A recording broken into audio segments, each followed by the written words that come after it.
think I've ever asked you to do this before, or two things. One, if you have a moment, press the like button if you support the military, the Navy, the Army, those that are keeping our freedom, as opposed to Matt Gaetz. You really do have to pick a side, because we're going to show you just some moments of Matt Gaetz, who's always attacking the US Army, the US personnel.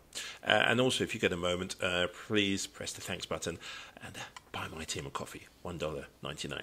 Cheers. Secretary Austin, why should American taxpayers fund lectures at the National Defense University that promote socialism as a strategy to combat China? It's the National Defense University is an academic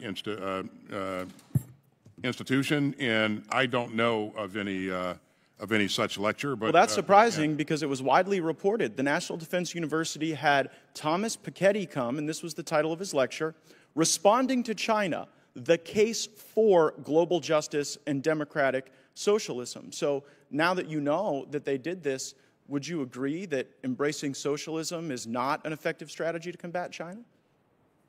Well, I certainly don't agree with embracing socialism. I think so that means... I'm sorry. We're not going to do this. We're not going to let the guy say 4 words and still talk and then cut him off. Well, We're just not. I control the time, Mr. Chairman. Yeah, but you also have to be fair to the witnesses. No, but I got the answer I wanted. I have a follow-up. My follow-up question is if we don't embrace it, then I guess why did the National Defense University put out a statement? Again, this is funded by U.S. taxpayers, saying in this talk, Mr. Piketty will argue that the right answer lies in ending Western arrogance and promoting a new emancipatory and egalitarian horizon on a global scale, a new form of democratic and participatory, ecological, and post-colonial socialism. So why would we invite people we don't agree with to evangelize views and values that we don't share at the National Defense University when we should be learning strategy about how to combat our enemies and make assessments that are accurate? And we do learn a lot about strategy and about the military and about joint force development, and so that is our focus in these institutions. I don't know what the context of this particular or content of this particular speech was. Mr. Secretary, I've shared with you the context. The context wasn't better understand socialism so we can defeat it. The context wasn't learn about it so that we can offer countermeasures. The concept was that it's time for socialism. And the reason I know that's the context is because the lecture was pulled from a book written by Thomas Piketty entitled Time for Socialism. And I just can't help but notice. And so your question was whether or not we... I control the time. Your question You guys was have been whether blowing or not we a lot of calls socialism. lately on The matters answer of is no. strategy, Mr. Secretary. You guys told us that Russia couldn't lose. You told us that the Taliban couldn't immediately win. And so I guess I'm wondering, what in the $773 billion that you're requesting today is going to help you make assessments that are accurate in the face of so many blown calls?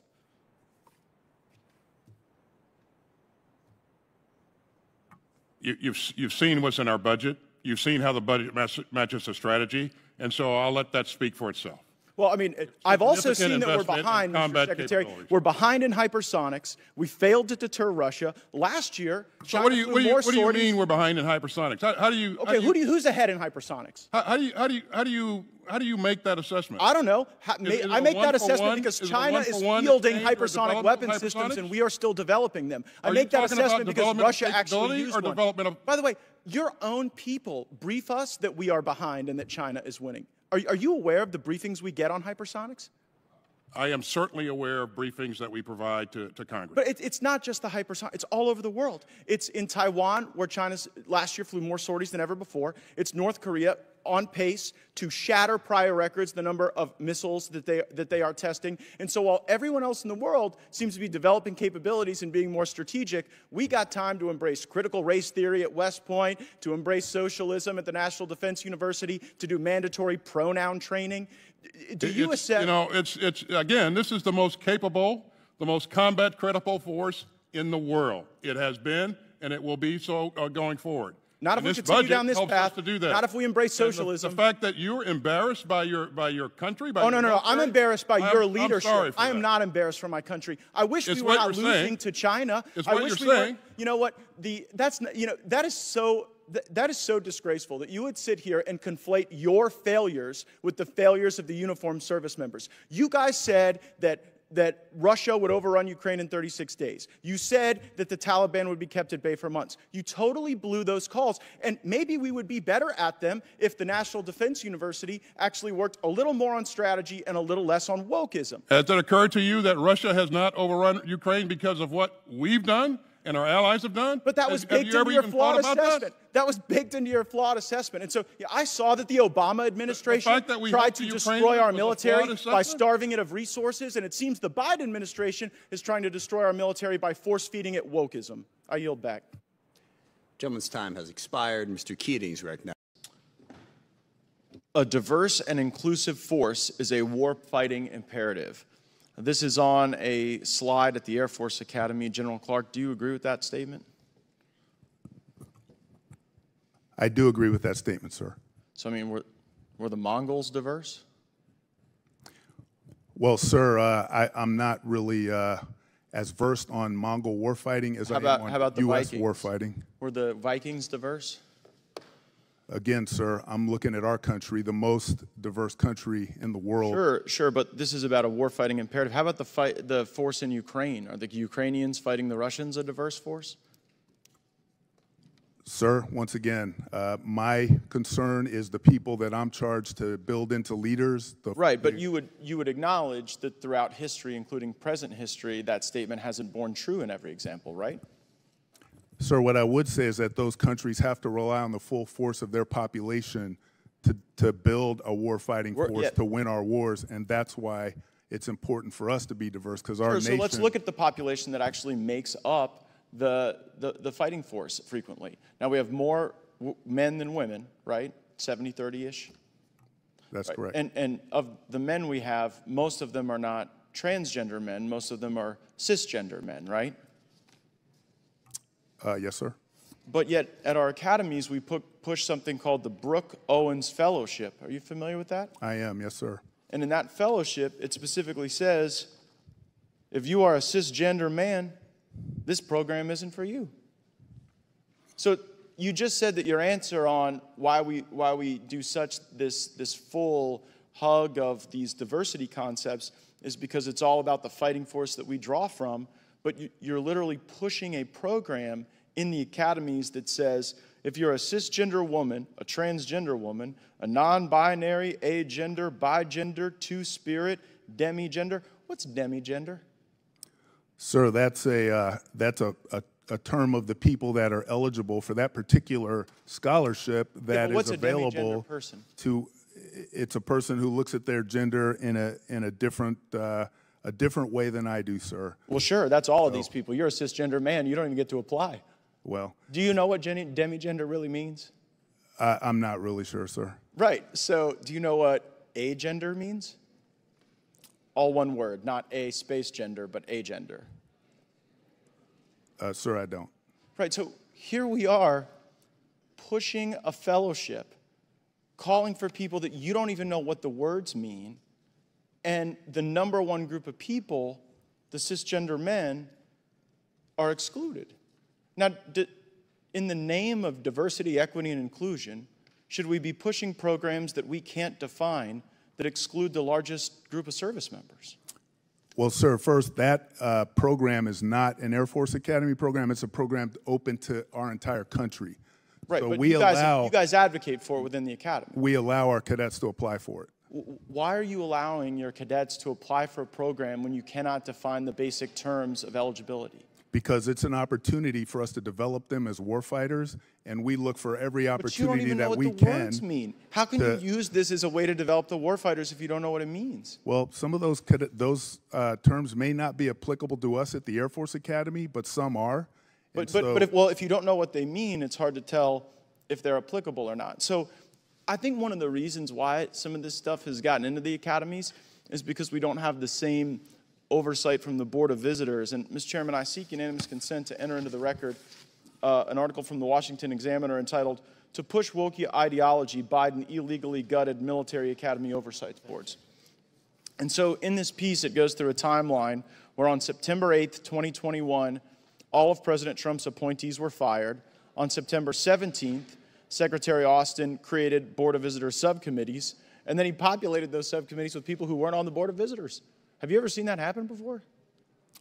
Sir, our Board of Visitors is populated and supports us in great fashion. Right. So. What about the subcommittee? Are there people on the Board of Visitors subcommittees who are not on the Board of Visitors? I can't answer that, sir. Seems like something we ought to know. Yes, sir. I'm not sure. Right, but that would be odd, right? I mean, here, okay, let me ask the question this way. You don't have any basis to disagree with the reporting here in the Washington Examiner that literally we have people who are not on the Board of Visitors who are serving on these subcommittees. You have no basis to disagree with that, do you? Sir, I'm not exactly sure the question you're asking. So I'll have to take that for record so I can understand what you're exactly what you're asking. Thank you, Mr. Representative Escobar. I'd like to thank our panel for your service to our nation and for your States military trained and equipped.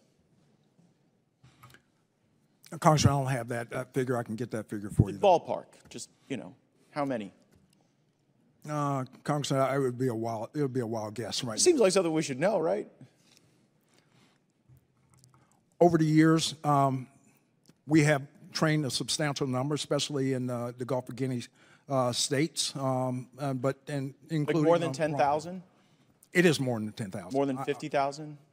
I'd say we're reaching around 50,000 at least. And what percentage of the people we've trained end up participating in insurrections or coups against their own government?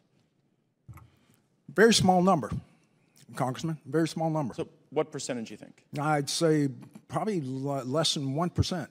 But it does happen. The IMET program is in force, and we've pushed a significant number through our schools across the and what data sets do you track to arrive at the conclusion that less than 1% of the roughly 50,000 that we've trained have participated in coups? Because it'd be like about 500, about 1% of 50,000. Congressman, you may have that information. I don't at this time, but I know. Well, I know there are some, right? Like go ahead and throw up that image. This is Colonel Mamade Doumbouya, and this is a photo of him. Did we train and equip him? In Guinea? By name, I cannot identify that. Well, that guy in the middle with the big red hat, Colonel Mamade Doumbouya, that's him with a bunch of U.S. service members outside of our embassy. And just months after this photo was taken in 2021, he led a coup in Guinea and threw out the leader. Does that concern you? Congressman, core values is what we start off with in IMA programs. Do we share core values with Colonel Doumbouya? Core values. I will repeat that. Core values. Respect for humanity. Do we share those values with Colonel Doumbouya? Absolutely. In our curriculum. He led a coup. We do. Okay, well, that's a very telling answer. In Burkina Faso, did we share core values with the leader that we trained there who led a coup? It's in our curriculum. We stress core values. We request civilian-led governance. Wait, hold on. Is leading coups in our curriculum? Absolutely not. Civilian-led. My question is, do we share core values with the coup leader in Burkina Faso who we trained? Holistically, we teach core values with a respect for civilian governance, apolitical, and that's what sticks across very high percentage in the 99 percentile. Right? But not everybody. And I wonder how many people it takes to plan a coup. I mean, initially you didn't know how many we trained and equipped. Then you said it was 1%. You had no basis for that 1% number because there's no data set you track. Mr. Chairman, I seek unanimous consent to enter into the record. Another U.S. trained soldier stages a coup in West Africa by The Intercept.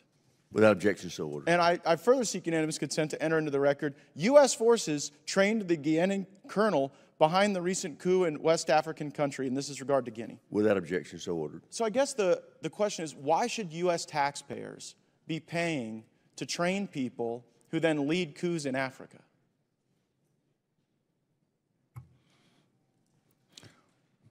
Congressman, our curriculum harvests core values, and also to be able to embolden these countries for a representative democracy. But General, that democracy isn't what emerges.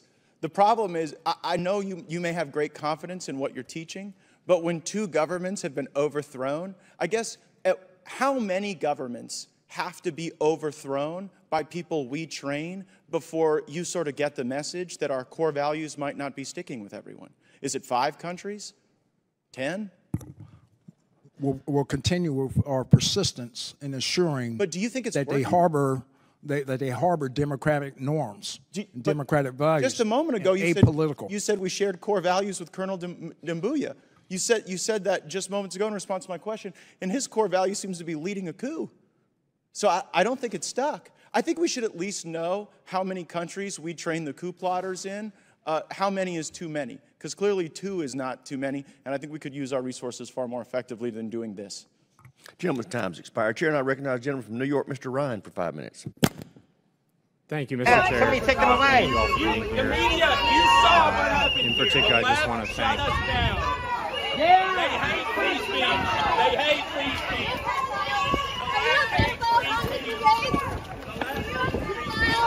Are you a pedophile? Are you a pedophile? Are you a pedophile? Are you a pedophile, Congressman? Are you a pedophile? Get back. Are you a pedophile, Congressman Gaetz? Are you a pedophile? Congressman, are you a pedophile? Are you a pedophile, Congressman Gaetz? Are you sure? Why